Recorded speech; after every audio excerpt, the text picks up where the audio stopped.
So it's May 1st, 2024, and here in front of the house getting ready to go to the Elkhorn Car Show with the 70 AMX. Got her somewhat cleaned up, ready for the show.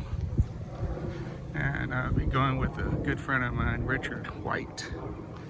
He's helped me on some of the electrical and other little issues and questions, and he sold me these beautiful rims.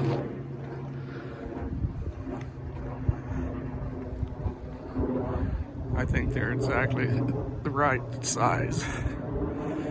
They're 16-inch, and then so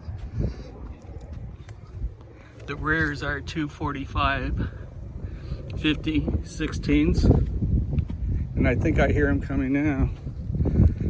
And the fronts are 225 50 16-inch rims.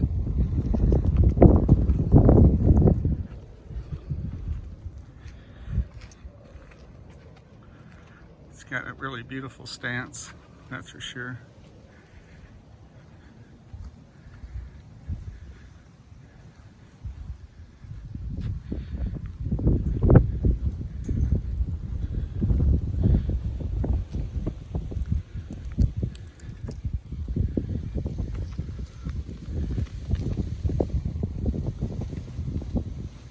And that's the end of the video. Hope you enjoyed it.